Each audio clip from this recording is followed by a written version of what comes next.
क्या हाल है? आप लोग ठीक ठाक हैं? हिंदी से भी समझते हैं ठीक तरीके से ना?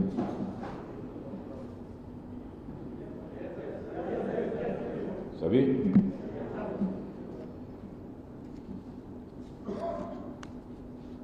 Shri Sanjay Rana, ambassador of India to kingdom of Morocco, and Mrs Sanjay Rana, Shrimati Barbara योर्स्का। किसका नाम है आपका?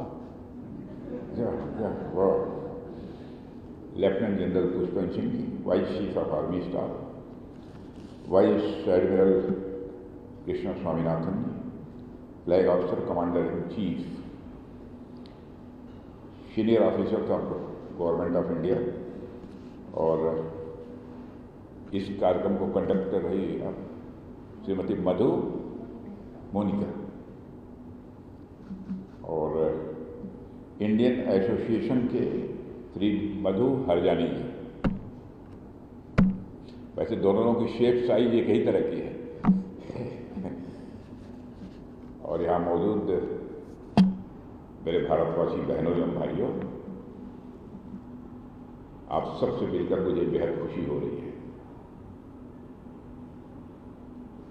और जब आपके एम्बेसडर आप सबके सामने अपने विचार व्यक्त कर रहे थे तो उन्होंने कहा कि भले ही आप मोरक्को में हो, लेकिन भारत के लिए आपका दिल धड़कता है। ये सही है? धड़कता है कि नहीं? जरूरत ज़्यादा नहीं धड़कना चाहिए ना। जरूरत से ज़्यादा धड़केगा तो हार्ट अटैक हो जाता है। बीट बराबर नॉर्मल ही रहनी चाहिए, हार्ट बीट नॉर्मल ही रहनी चाहिए।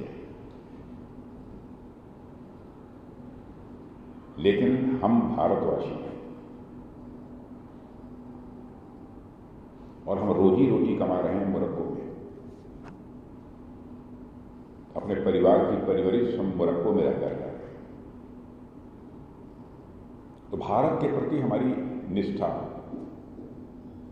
भारत के प्रति हमारा लगाव, भारत के प्रति हमारा प्रेम, यह स्वाभाविक है, होना भी चाहिए। लेकिन हमें नहीं भूलना चाहिए कि हर के बावजूद हम भारतवासी हैं, चाहे हम दुनिया में जहां भी भारतवासी हैं। तो हमारा अन्य लोगों से कुछ डिफरेंट कैरेक्टर है, हमारा अलग चरित्र है। यदि हम मोरक्को में रहकर अपनी रोजी रोटी कमा रहे हैं, अपने परिवार की परवरिश कर रहे हैं, इस मोरक्को के साथ भी कोई दगाबाजी, धोखा नहीं होना चाहिए। यही भारत का कैरेक्टर है।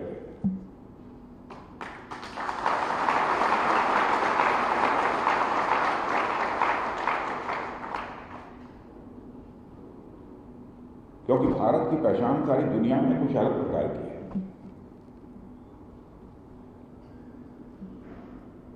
मैं क्या आपको उदाहरण देता हूं। एक बार स्वामी विवेकानंद को जानते ही हैं, दुनिया के कई देशों में जाकर धर्म संसद को संबोधित करते थे।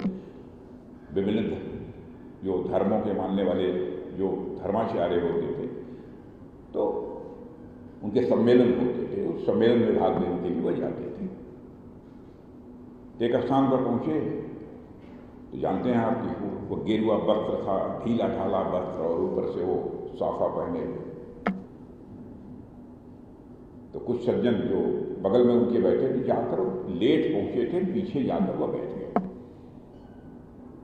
तो बगल में जो कुछ लोग बैठे थे तो स्वामी विवेकानंद को देखकर मुस्कुराने लगे। क्या धर्म संसद में भाग लेने के लिए आया है, ढीला ढाला कपड़ा पहना हुआ है?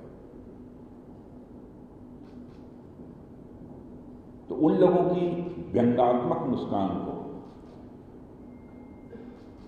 स्वामी विवेकानंद समझ गए कि हमारे ड्रेस को देखकर ये लोग मुस्कुरा रहे हैं। तो जब खड़े हुए स्वामी विवेकानंद अपना विचार व्यक्त कर रहे थे,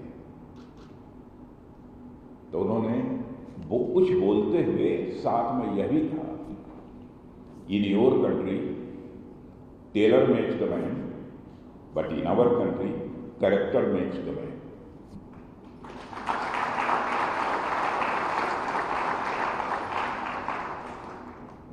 दूसरे देश में तो टेलर बनाता है इंसान, लेकिन हमारे देश में चरित्र बनाता है इंसान।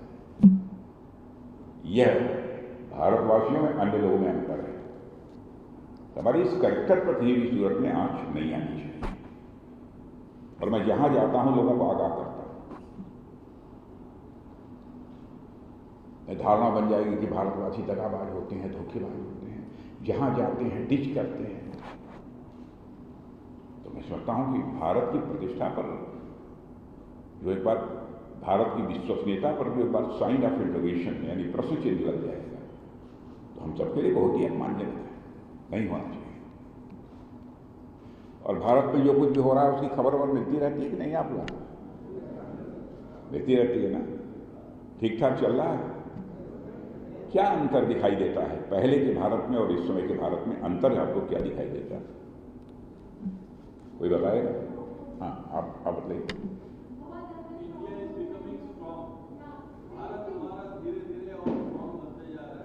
हाँ, या वेरी गुड। ठीक। और अच्छा, friendship with all the countries. हाँ, ठीक। Okay okay, very good, very good. और एक आप भी बोलो, आप भी बोलो। आपका नाम क्या है पीछे हुआ? हैं?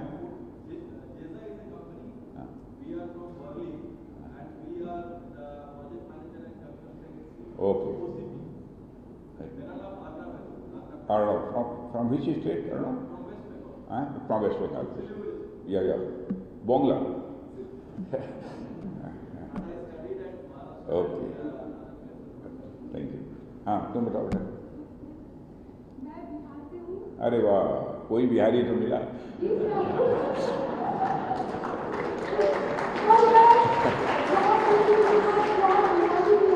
है? मैं प्रॉड बिहारी हूँ, मैं प्रॉड इंडियन हूँ। हाँ, बिल्कुल होना चाहिए। बिल्कुल, मैं बहुत ज़्यादा झिझक बिना झिझके बोलती हूँ, मैं बिहार से हूँ और मुझे बहुत गर्व होता है। मेरे हस्बैंड भारतीय कंपनी एनएटी में काम करते हैं और मैं बहुत प्राउड हूँ। वो कहाँ के हैं? वो भी बिहार के हैं। चलो, तो बात बन गई। हम लोग आपके बहुत बड़े फैन हैं सर। आज हमारा सौभाग्य है कि आपका दर्शन। नहीं, थैंक यू वेरी मच। बहुत अच्छा। हाँ, आप बताइए। कहाँ से? हिमाचल। Very good. सर, मेरा नाम सुरेंद्र है, मैं हिमाचल प्रदेश से हूँ और मैं इधर इंडियन रेस्टोरेंट रन कर रहा हूँ। और बाकी तो सब चीज़ें न्यूज़ में पता लग जाती है, लेकिन मैं पर्सनल अपना एक्सपीरियंस यहाँ शेयर करना चाहता हूँ सबके साथ, जो मैंने पर्सनली फील किया। 2014 से पहले, मोदी सरकार से पहले मैंने कभी ऐसा प्राउड फील नहीं किया जो अभी करता हूँ या 2014 के बाद किया। पहले कुछ जो लोग हमें नहीं चाहते थे, इंडिया को नहीं चाहते थे, वो मतलब ऐसे आते थे जैसे कि मतलब ये मुस्लिम कंट्री है, तो कुछ मुस्लिम लोग आते थे, दूसरी कंट्री से सोचते थे कि वो मुस्लिम कंट्री है, तो हमें दबाने की कोशिश करते थे और मतलब दबा के रखने की कोशिश करते थे। लेकिन जब से मोदी सरकार आई है, तब से ऐसा लगता है कि सीना चौड़ा करके हम काम करते हैं। और उसके बाद मैंने अपने 3 रेस्टोरेंट खोले और 3 रियाद और है मेरे पास, और आज दिन तक मोरक्को के लोग इतने अच्छे हैं, उन्होंने इतना सपोर्ट किया कि मैं 20 साल से यहाँ हूँ, लेकिन कभी भी किसी ने हमें इस तरह से कोई टॉर्चर नहीं किया या किसी तरह से कोई प्रॉब्लम नहीं। आपकी सीने की चौड़ाई कितनी है? अभी तो मोदी के जैसी होगी धीरे-धीरे, लेकिन आप देख ही रहे हैं जितनी चौड़ाई है। नहीं भाई, देखने से नहीं पता चलता है। आपने कवर किया हुआ है, छिपाया हुआ है। बैठिए। अब देखिए, मुझे खुशी है इस बात की कि आप लोगों यह महसूस कर रहे हैं, इंटरनेशनल कम्युनिटी में भारत का स्टेशन बढ़ा है। अंतर्राष्ट्रीय जगत में भारत का कद बढ़ा है। पहले क्या हालात थे? पहले इंटरनेशनल फोरम पर भारत कुछ बोलता था तो भारत की बातों को जितनी गंभीरतापूर्वक लिया जाना चाहिए नहीं लिया जाता था। तो आज इंटरनेशनल फोरम पर भारत कुछ बोलता है तो सारी दुनिया कान खोल कर सुनती है कि भारत बोल क्या रहा है। यह हैसियत भारत की बनी है। पहले ऐसे हालात नहीं थे, और कितने सब चैलेंजेज हैं, जियो पॉलिटिकल और ग्लोबल चैलेंजेज, इन सब के बावजूद भारत आज one of the fastest growing major economy है।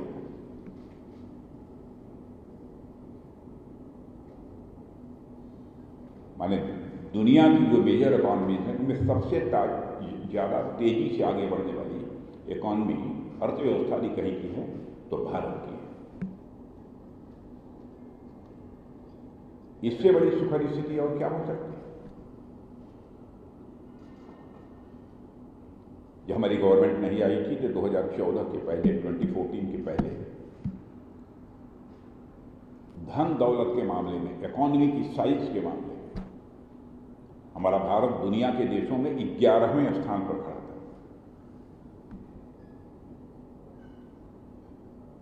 लेकिन आज ये हालात हो गए कि हमारा भारत 11वें स्थान से जंप लेकर आज दुनिया में इकॉनमी की साइज के मामले में चौथे स्थान पर आकर खड़ा है।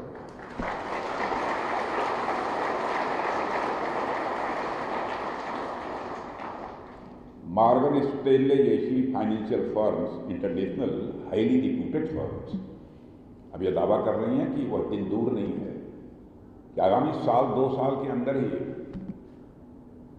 भारत इकॉनमी की साइज के मामले में दुनिया की टॉप 3 कंट्रीज में आकर खड़ा हो जाए।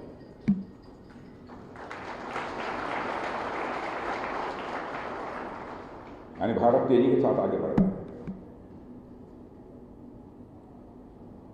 हमारे पास आंकड़े हैं कि मैं देना सब शुरू करूं कि क्या क्या हुआ है, तो आपको जानकर बहुत खुशी होगी, लेकिन बहुत लंबा चौड़ा इतिहास हो जाएगा। फॉरेन एक्सचेंज रिजर्व पहले भारत के पास बहुत ही कम हुआ करता था। आज भारत के पास रिकॉर्ड फॉरेन एक्सचेंज रिजर्व है, लगभग $700 बिलियन का।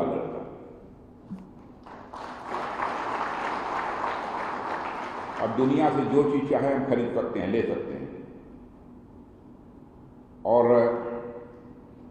फॉरेन डायरेक्ट इन्वेस्टमेंट, मतलब दुनिया वाले जो भारत में इन्वेस्ट करते थे, वह पहले $36 बिलियन था। आज वो बढ़कर मोर देन $81 बिलियन पहुंच गया। ऐसे कई आंकड़े। कुल एक्सपोर्ट पहले बहुत ही कम होता था, अब आज हम $825 बिलियन का एक्सपोर्ट करते हैं। दुनिया के दूसरे देशों को अपना सामान बेचते हैं। कई ऐसी योजनाएं भी ऐसी लागू की हैं, आप कल्पना कर सकते हैं। भारत में 55 करोड़ लोगों को 5 लाख रुपए तक का मुफ्त इलाज मिलता है, प्रतिवर्ष मिलता है, आयुष्मान भारत योजना के अंदर। बहुत सारी योजनाएं जो हमारे प्रधानमंत्री जी ने लागू की हैं। महिलाएं देख रहे हैं, इनको मैं खबर देना चाहता हूं, हमारे यहाँ एक कानून बन गया, नारी शक्ति बंधन अधिनियम, मालूम है? अब यहाँ से मोरक्को से जब लौट कर जाओगी, चुनाव लड़ना चाहोगी आप लोग, तो 33% रिजर्वेशन आप सबको मिल गया है, लोकसभा में भी, विधानसभा में भी, राज्यसभा में।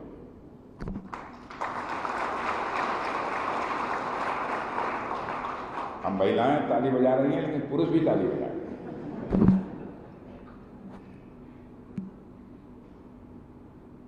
इसलिए ताली बजा रहे हैं कि उनका हक मारा नहीं गया है, नंबर ऑफ सीट्स बढ़ा दी गई है पार्लियामेंट।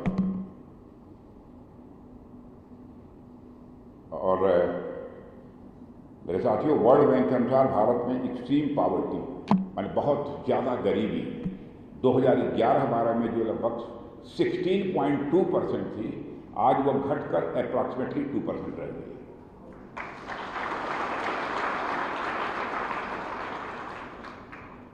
या कुछ थोड़े बहुत आंकड़े मैं मोटा मोटा आपको दे रहा हूं। नॉलेज इकॉनमी में तो आगे बढ़ ही रहे हैं। स्टार्टअप जानते हैं आप लोग? कितने लोग स्टार्टअप जानते हैं? आप बताइए। अरे बहुत लोग। स्टार्टअप्स और इनोवेशन के मामले में आपको जानकर खुशी होगी, भारत इस समय दुनिया का एक हब बनता जा रहा है। हब बनता जा रहा है। स्टार्टअप की संख्या 2014 में 2014 में 500 थी, अब वह बढ़कर इस समय 1.60 लाख पहुंच गई, 1.5 लाख से। यूनिकॉर्न की संख्या भी 118 हो गई।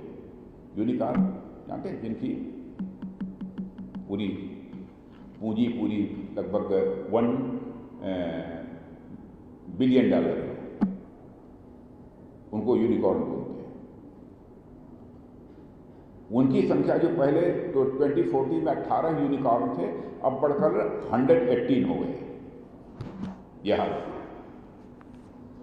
यह आंकड़े केवल इसलिए मैं दे रहा हूं ताकि आपको एहसास हो कि भारत कितनी तेजी से आगे बढ़ रहा है। और आज one of the fastest growing manufacturing hub Bharat बनता जा रहा है। बन नहीं गया है, बन रहा है तेजी के साथ।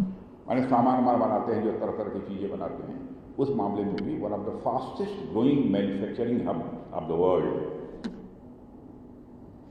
भारत बनता जा रहा है। कई ऐसी चीजें हुई हैं। यूपीआई का नाम सुना है? सबको मालूम है। इसके माध्यम से ट्रांजैक्शन होता है ना, धड़ाधड़ होता है। कहीं बैंक कहीं आने जाने की जरूरत नहीं होती। जितना चाहो पैसा निकालो, जितना चाहो खर्च करो, जितना चाहो जमा करो। डिजिटल ट्रांजैक्शन करिश्मा हुआ है। यूपीआई द्वारा अप्रॉक्सीमेटली लगभग 2000 करोड़ से ज़्यादा ट्रांजैक्शन हुए हैं। 2000 करोड़ से ज़्यादा, माने जो आप पैसा निकालते हैं, 1 बार 2 बार 10 बार जो भी निकालते हैं, सब मिला जुलाकर केवल अगस्त महीने में, 2025 के अगस्त महीने में 2000 करोड़ ट्रांजैक्शन हुए हैं। तो एक महीने में ही जो 2000 करोड़ ट्रांजैक्शन जो हुए हैं, आपको जानकर आश्चर्य होगा कि लगभग 25 लाख करोड़ से अधिक का ट्रांजैक्शन हुआ है। 1 लाख करोड़ 2 लाख करोड़ नहीं, 25 लाख करोड़ से ज्यादा का ट्रांजैक्शन।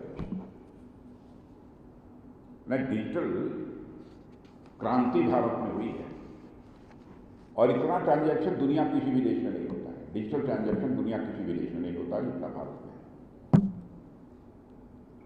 आपने देखा होगा शुभांशु शुक्ला ने स्पेस में जाकर करिश्मा किया है, आप लोगों ने देखा होगा। अब स्पेस सेक्टर में पहले एक स्टार्टअप था, और आज आपको जानकर खुशी होगी 2014 में केवल एक स्टार्टअप था। आज 266 स्टार्टअप स्पेस सेक्टर में काम करते हैं। चंद्रमा के साउथ पोल पर पहुंचने वाला भारत दुनिया का पहला देश बन गया है। मालूम है ना? मालूम है कि नहीं मालूम? अब आगे भी जा रहे हैं, आगे भी जाएंगे। अब पक्का मानना कि 2-4 साल के अंदर ही पहुंचेंगे।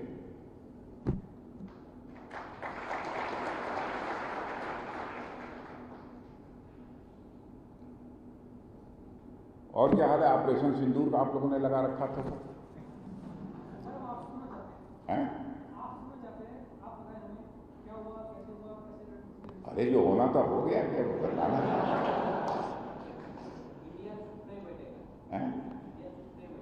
क्या करेगा? हाँ नहीं, चुप तो नहीं करते, लेकिन शोर भी नहीं मचाएगा, शोर भी नहीं मचाएगा।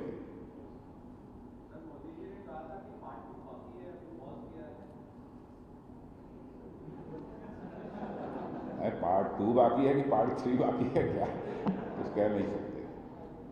अब तो उसके व्यवहार पर निर्भर करता है। आतंकवादी जैसी हरकत करेंगे वैसा जवाब दिया जाएगा। और मित्रों, मैं आपको बताना चाहता हूं सबसे बड़ी बात, 22 अप्रैल को पहलगाम की घटना हुई थी। हमारे 26 लोगों को धर्म पूछकर मारा था।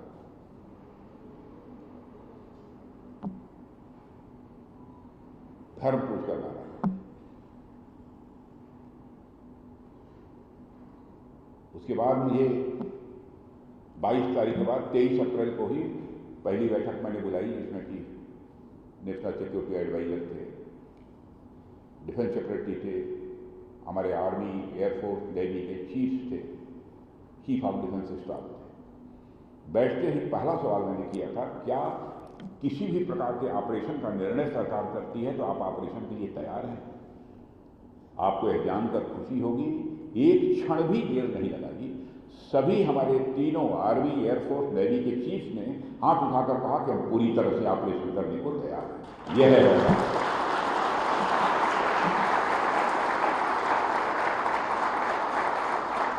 यह है। फिर उसके बाद एक दिन के बाद हम लोग अपने प्रधानमंत्री मोदी जी के साथ बैठे। उन्होंने कहा कि बस आगे बढ़िए, खुली आजादी है, जो करना चाहते हैं करिए। और आपने देखा उसके बाद क्या हुआ, सीमा पर नहीं, घर में घुसकर 100 किलोमीटर से आगे जाकर जो है आतंकवादी ठिकानों को तबाह करने में हम लोगों ने कामयाबी हासिल की।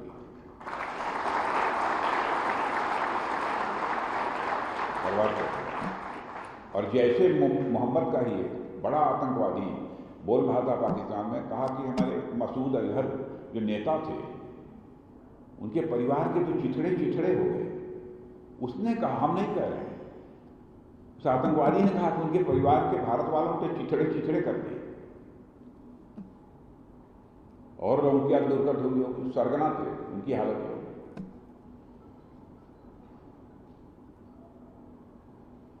अब कितने लोग मरे या नहीं बताऊंगा आपको, न तो आप लोग उछलने लगेंगे, ये आप लोगों को नहीं बताऊंगा। करिश्मा हुआ।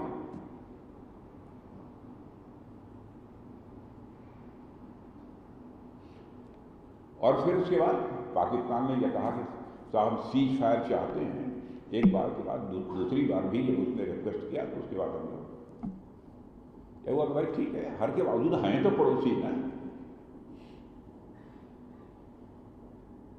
वैसे पड़ोसी देशों के साथ हम अच्छे रिश्ते बनाकर रखना चाहते हैं, चाहे कोई भी पड़ोसी। क्योंकि हमारे नेता अटल बिहारी वाजपेयी जी बराबर कहा करते थे, मनुष्य को याद रखना चाहिए कि जिंदगी में दोस्त बदल जाते हैं लेकिन पड़ोसी नहीं बदलता। हम अच्छे रिश्ते बनाकर रखना चाहते हैं, लेकिन पड़ोसी को भी तो चाहिए अच्छे रिश्ते बनाकर रखें। नहीं रखेगा उसको सही रास्ते पर लाना भी तो हमारी ही जिम्मेदारी है ना, और किस लिए? हम उसको सही रास्ते पर लाने की कोशिश कर रहे हैं। और हमारे प्रधानमंत्री जी ने भी कहा कि यह तो भी पास है, पास। अभी ऑपरेशन सिंदूर को स्थगित किया है और आगे भी कोई वारदात होगी तो सिर क्यों हिला रहे हैं? फिर आगे होगी तो होगी।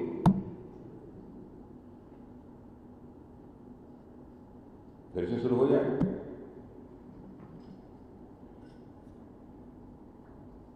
होना चाहिए कि नहीं होना चाहिए?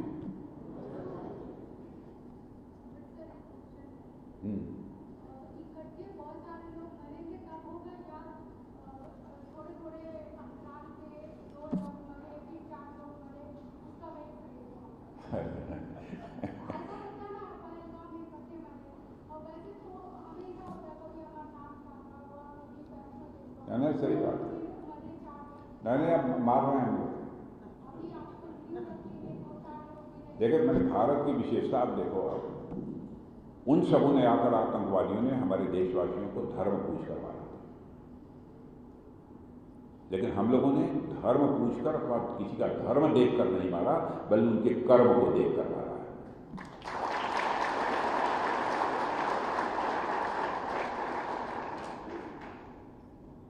कोई भी किसी भी धर्म को मानता है, उसमें हमको कोई आपत्ति नहीं है, उसका स्वागत है। धर्म विशेष के लोगों से हमको कोई नाराजगी नहीं हो सकती, कोई आपत्ति नहीं हो सकती। यह खुली आजादी है, जो जिस धर्म को मानना चाहता है उस धर्म को माने। हम किसी भी व्यक्ति से, किसी भी जात, पंथ, मजहब, धर्म को मानने वाला क्यों हो, हम उससे भेदभाव नहीं करते। यह भारत का चरित्र है। हमारे यहाँ देश के ऋषियों और मनीषियों ने कहा ना, यथ पिंडे तद ब्रह्मांडे जो पिंड में है वही ब्रह्मांड में है, जो मेरे में है वही तेरे में है, जो छोटे में है वही बड़े में है। हमारा देश के ऋषि और मनीषियों ने कहा, अरे हमारा देश तो ऐसा है कि जिस सर्प के काट लेने के बाद मरने की पक्की गारंटी होती है, नाग पंचमी के दिन उस सर्प को भी दूध पिलाकर उसके दीर्घजीवी होने की कामना दुनिया का कोई देश करता है तो केवल और केवल भारत करता है। यह है भारत का चरित्र। हमको अपनी विशेषताओं को भी समझना चाहिए। यह है भारत का चरित्र। और आगे जो होगा सब ठीक होगा, मानकर चलिए। रक्षा क्षेत्र में तो करिश्मा हो रहा है। 1.5 लाख करोड़ से ज्यादा का इस समय उत्पादन हो रहा है। 1.5 लाख करोड़ ज्यादा का, और बढ़ने वाला है। 2029 तक और आगे जाएगा।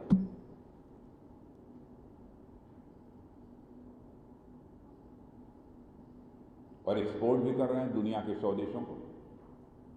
सामान जो हथियार बना रहे हैं, चीजें बना रहे हैं, दुनिया के 100 देशों को अब हम लोग एक्सपोर्ट भी कर रहे हैं।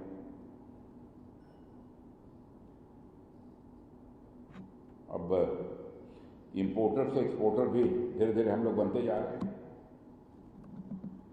लगभग 24,000 करोड़ का एक्सपोर्ट हम लोगों ने इस साल किया है। आगे बढ़ने की संभावना है। सब मिला जुलाकर मैं कहूंगा कि भारत तेजी के साथ आगे बढ़ रहा है। आप लोगों को और कुछ कहना है तो बोलिए।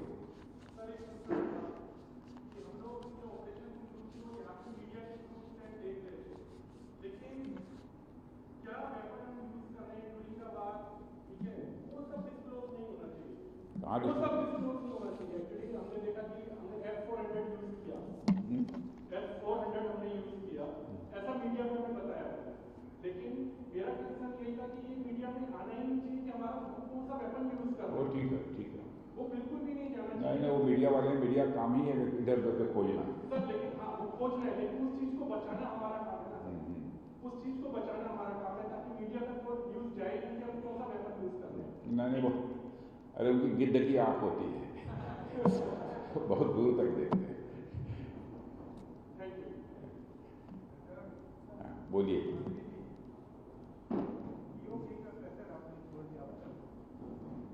पीओके अपने आप आएगा, चिंता क्यों करते हैं?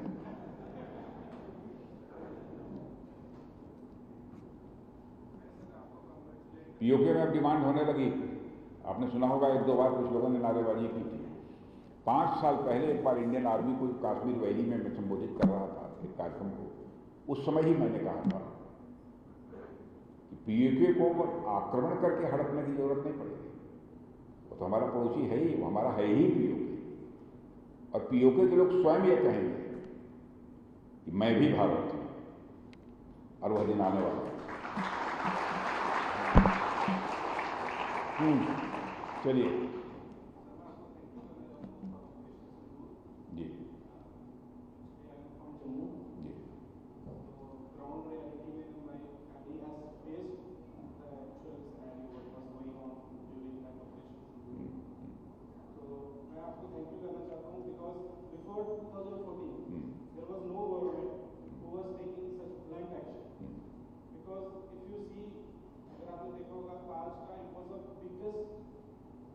terrorist attack in Indian history, but the government has not taken any action so far at that time of time. So for that, I can thank you very much for taking such action. Thank you very much. And the justice was served. That I can. Thank you, thank you. Thank you. Thank you. आप लोगों ने रामचरितमानस पढ़ा है कि नहीं? कितने लोगों को रामचरितमानस के बारे में जानकारी है? रामायण नहीं पढ़ा, रामचरितमानस हम काफी लोगों को जानकारी है। एक प्रसंग आप लोगों ने पढ़ा होगा कि जब रावण ने सीता का अपहरण किया था और सीता का अपहरण करने के बाद ले जाकर रावण ने अपनी बहुती वाटिका में रखा था, तो हनुमान मिलने के लिए जब पहुंचे, जब लंका गए, तो लंका में चारों तरफ से हनुमान जी की जितनी मरम्मत होनी चाहिए हुई, चारों तरफ से आक्रमण हुआ और पहुँचते ही हनुमान जी ने तोड़फोड़ अपना शुरू कर दी। कहीं कोई पेड़ उठाकर किसी के ऊपर फेंक दिया, कहीं किसी को मार दिया भूसे से, वो गिर गया, वो हो गया, हंगामा मच गया पूरे लंका में। तो उसके बाद जब वो सीता जी के पास पहुंचे, जहां सीता जी को रावण ने रखा था, तो सीता जी ने हनुमान जी से कहा कि ऐ हनुमान, तुमने लंका में इतनी तोड़फोड़ क्यों की? तुमको नहीं करना चाहिए। देखिए सीता जी का हृदय कितना बड़ा था, इतने लोगों को मारा, इतना तोड़फोड़ किया। तो जानते हैं हनुमान जी ने क्या उत्तर दिया था? हे माते सीता, जिन मोहि मारा तीन मोहि मारे, जिन्होंने मुझे मारा हमने केवल उन्हीं को मारा है और किसी दूसरे को मारा नहीं।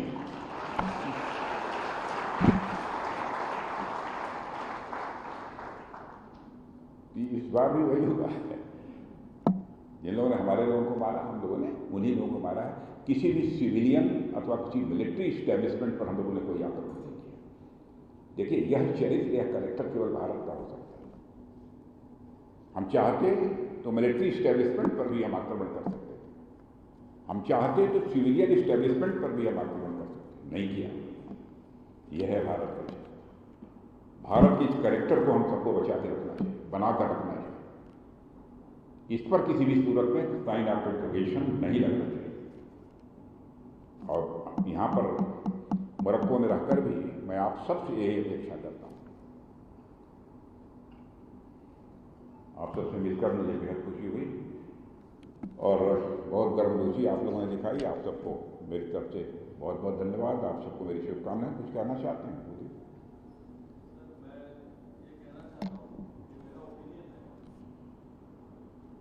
हमारा देश भारत इतना स्ट्रांग होना है और इतना स्ट्रांग दिखना चाहिए सबको, सो दैट कि आदमी डरे या कोई भी कंट्री डरे कुछ अटैक करने के लिए या कोई भी चीज करने के लिए।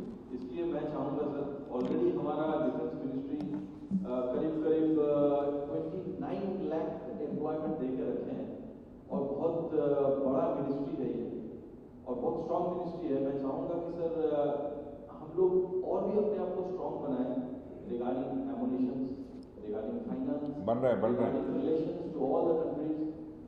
इतना स्ट्रांग बने ताकि हमारे तरफ मतलब कोई कुछ मतलब कोई नजर से ऐसा कोई देख ना पाए या डरे कुछ करने से। जो हमारा अरे यार देखने तो दो, कम से कम हम लोगों की तरफ से देखना चाहता देखते। सर वो भी है कि हमारा और भी सर हमारा जैसे देश में जैसे घुसपैठ लोग घुस जाते हैं, इसको कैसे और स्ट्रॉन्ग किया जाए ताकि हम लोगों का देश ऐसा चीज से मतलब गुजरे ही ना, कोई मतलब इंट्रूडर्स जैसे घुस ना पाए। हमारे मिलिट्री ऑलरेडी, हमारे defence already they are strong, but there should be more strong. जैसे वो मिलिट्री को मतलब उनको पीछे से सपोर्ट करने के लिए और भी कुछ स्ट्रॉन्ग मतलब कुछ चाहिए हो रहा है। चलिए मुझे खुशी है कि हमारे देशवासियों के अंदर यह जज्बा है। जरूर जो आपकी मुराद है, जो आपकी इच्छा है, वो पूरी होगी। साथियों आप सबको बहुत बहुत धन्यवाद। हाँ हमें आपको अरे बोले भाई महिला हाँ या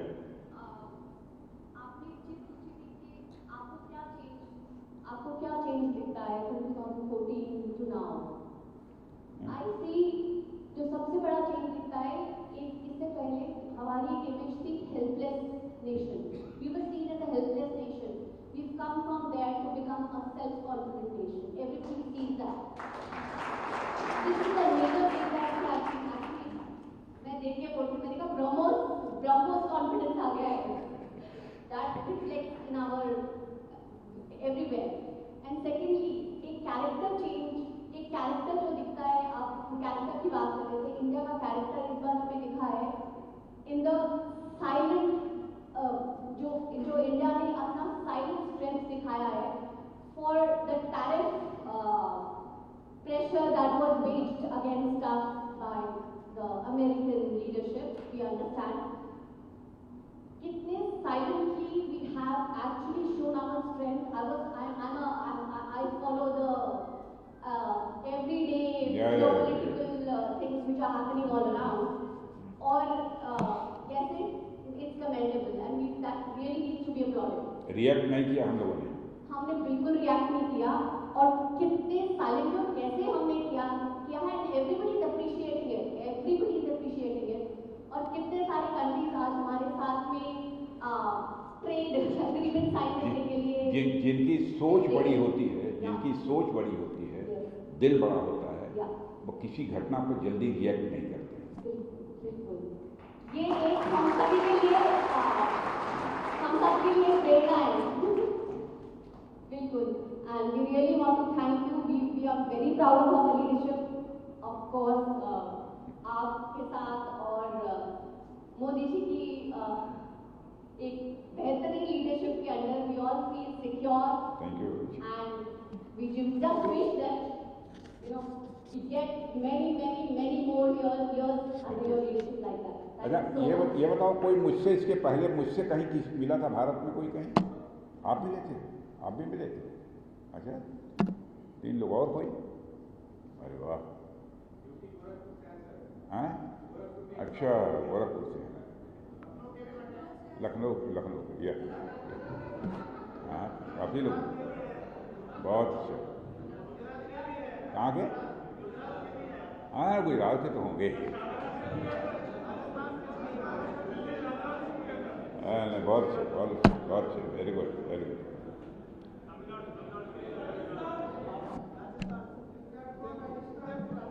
अच्छा, उधर मैंने अधिकांश स्टेट्स के लोग यहाँ पर बोल रहे हैं। कई, हाँ, बनारस का तो मैं हूँ ही। अरे हाँ, वो आपकी उससे लग गया है कोई है। अच्छा मित्रों, चले, हमारी हार्दिक शुभकामनाएं आप सभी को बहुत बहुत धन्यवाद।